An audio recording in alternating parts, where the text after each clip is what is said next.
So, doctor Sudeep గారు ఈ చలికాలంలో సైనస్ ప్రాబ్లమ్స్ గానీ, తుమ్ములు గానీ, ఎలర్జీ ఎక్కువగా వస్తూ ఉంటది.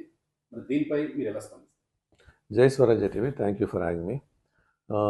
తుమ్ములు రావడం అన్నది సహజము. కాకపోతే కంటిన్యూస్గా తుమ్ములు వస్తున్నాయంటే డెఫినెట్గా వీళ్ళకి అలర్జీ ఇష్యూస్ ఉన్నట్టే. కండిషన్ అలర్జిక్ రైనైటిస్ అంటారు. అది చిన్నపిల్లలకు రావచ్చు, అడల్ట్స్ రావచ్చు, ఎవరికి ఓల్డ్ ఏజ్లో కూడా రావచ్చు. ఈ అలర్జీ సమస్యలు మన ఇండియాలో చాలా ఎక్కువ. ఎందుకంటే మనకు ప్రస్తుతం ఇప్పుడున్న కండిషన్స్లో ఈ చలికాలం ఇంకొంచెం ఎక్కువ ఉంటుంది వీళ్ళకి. తర్వాత ఈ డస్ట్ పొల్యూషన్ వల్ల కూడా ఇంకా ఎక్కువవుతుంది అనమాట. అదొకటే కాకుండా ఫ్యామిలీలో జెనెటిక్గా వర్కిన పేరెంట్స్కి, గ్రాండ్ పేరెంట్స్కి ఉంటే కూడా high chances of kids getting allergy issues అనమాట. దీన్ని అలర్జిక్ రైనైటిస్ అంటారు. చాలామందికి ముక్కులో నీరు కావడము, తుమ్ములు రావడము, ముక్కు దురద పెట్టడము, ఇచ్చింగ్, తర్వాత శ్వాస, దీని దీని ఇలానే కంటిన్యూ అయిపోతే శ్వాస కూడా ఇబ్బంది అవుతుంది అనమాట. తర్వాత వీళ్ళందరికీ అలర్జీ ఇష్యూస్ నోస్లోనే స్టార్ట్ అవుతుంది కాబట్టి మెల్లిగా అది థ్రోట్కి వచ్చి తర్వాత లంగ్స్కి వస్తుంది. అది ఊపిరితిత్తులకు వచ్చినప్పుడు దాన్ని అస్తమా అంటారు. సో ఇది ఇనీషియల్ స్టేజెస్లో అలర్జిక్ రైనైటిస్గా ఉన్నప్పుడే దాన్ని కరెక్ట్గా ఒక ఈఎన్టీ సర్జన్ కానీ కరెక్ట్గా చూపించుకుంటే మీరు మీ అలర్జిక్ రైనైటిస్ ట్రీట్మెంట్ కరెక్ట్గా జరిగితే మాత్రం ఫ్యూచర్లో ఆస్తమా రాకుండా ఉంటుంది. ఎందుకంటే చాలామందికి ఇప్పుడు almost 15% population now has allergies now. ఇదొక అలర్జీ, ప్రతి ఇంట్లో అలర్జీస్ ఉంటాయి కొందరికి. ఆ అలర్జీ ఏందనేది టెస్ట్ చేసుకోవాలి.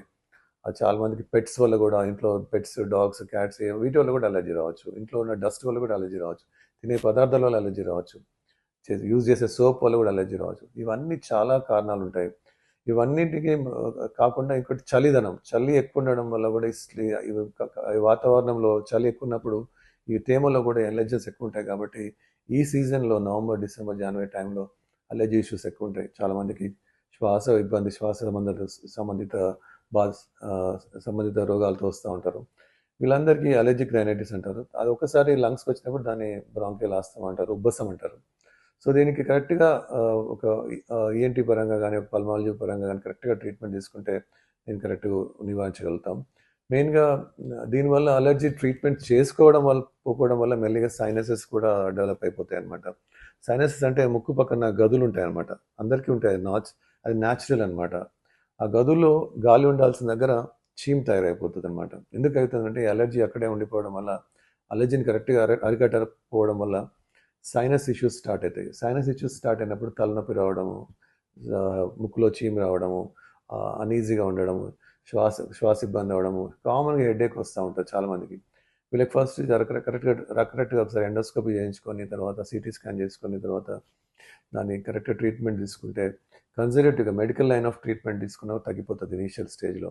దాన్ని అలానే పట్టించుకోకుండా దాన్ని పోనీలే దాన్ని అట్లనే వేసి పెట్టేస్తే మాత్రం అది క్రానిక్ అయిపోయి క్రానిక్ సైనసైటిస్ అవుతుంది. క్రానిక్ సైనసైటిస్ అయినప్పుడు ఇంకా దానికి సర్జరీ ఒకటి చేయాల్సి వస్తుంది. అప్పుడు దాని ఎండోస్కోపిక్ సైనస్ సర్జరీ అని ఒక సర్జరీ ద్వారా చేయించుకోవాల్సి వస్తుంది. So you have to be very దీని ఇనీషియల్ స్టేజ్లోనే ట్రీట్మెంట్ తీసుకోవడం వల్ల మీకు అలర్జీ సమస్యలు తగ్గుతాయి. తర్వాత క్రానిక్ సైనసైటిస్ డెవలప్ కాకుండా చూసుకోవచ్చు. సో రెండింటికి కూడా కరెక్ట్ రోగ నిర్ధారణ, early identification, early treatment is better. సరే, వయసు పైబడిన వారిలో ఈఎన్టీ సమస్యలు ఎక్కువగా వస్తూ ఉంటాయి. మరి వాళ్ళకు ఇమ్యూనిటీ పవర్ కూడా తక్కువ ఉంటుంది కాబట్టి ఆ సమస్యలను ఎలా అధిగమించాలి, తీసుకోవాల్సిన జాగ్రత్త? ఇదే అండి, సేమ్ మీరు అన్నట్టు కరెక్ట్. అది చాలా మందికి ఓల్డ్ ఏజ్లో రెసిస్టెన్స్ పవర్ తగ్గిపోతుంటుంది, ఇమ్యూనిటీ తగ్గిపోతుంటుంది. కాబట్టి చాలా మందికి ఇనీషియల్ చాలా మంది దగ్గుతోటి, శ్వాస ఇబ్బంది సమస్యలతోటి, గొంతు నొప్పి, ఆయాసం రావడం అన్నీ వస్తూ ఉంటాయి. సో వీళ్ళు కరెక్ట్గా initial correct medical line of treatment, కొన్ని సప్లిమెంట్స్ కరెక్ట్గా తీసుకుంటే వీళ్ళకి కూడా మన యంగ్స్టర్స్ లాగానే ట్రీట్మెంట్ జరుగుతుంది. కాకపోతే వీళ్ళందరికీ వినికిడి సమస్యలు మాత్రం ఓల్డ్ ఏజ్ వాళ్ళకి తొందరగా వీళ్ళకి వస్తుంటాయి. కాబట్టి వీళ్ళని మాత్రం స్క్రీనింగ్ చాలా ఇంపార్టెంట్. స్క్రీనింగ్ ఒకసారి వినికిడి సమస్యలు వచ్చినప్పుడు మాత్రం తప్పకుండా వెళ్ళి ఈఎన్టీ డాక్టర్ తీసుకుని ఆడియాలజీ టెస్ట్ చేసుకుంటే మీ వినికిడి లోపం ఎంత ఉంది తెలుసుకుని అవసరం ఉంటే హీరింగ్ ఎయిడ్ మిషన్ పెట్టుకోవడం కూడా చేయాల్సి వస్తుంది. వినికిడి సమస్యలు బాధపడకుండా. పాత రోజులలో అది ఇంకా టబు అనమాట. మన దగ్గర హీరింగ్ ఎయిడ్ మిషన్ పెట్టుకోవాలా అంటారు చాలామంది. దాన్ని పెట్టుకోవడం వల్ల నష్టం ఏం లేదు. దాన్ని పెట్టుకోవడం వల్ల మీకు మంచి వినికిడి ఇంప్రూవ్ అవుతుంది. తర్వాత మీరు కమ్యూనికేషన్ స్కిల్స్ మంచిగా ఉంటుంది. మీరు తప్పుగా ఇంకోళ్ళని అర్థం చేసుకోరు, మీరు కరెక్ట్గా కమ్యూనికేషన్ ప్రాబ్లం ఉండకుండా ఉంటుంది. సో ఈ రోజులలో హీరింగ్ ఎయిడ్స్ కూడా చాలా చిన్న బటన్ లాగా ఉంటాయి అన్నమాట, పెట్టేసుకోవచ్చు. సో హీరింగ్ సమస్యలు వచ్చినప్పుడు తప్పకుండా మీరు you can have a hearing aid పెట్టుకుంటే ఆ వినికిడి సమస్యలు అధిగమించవచ్చు.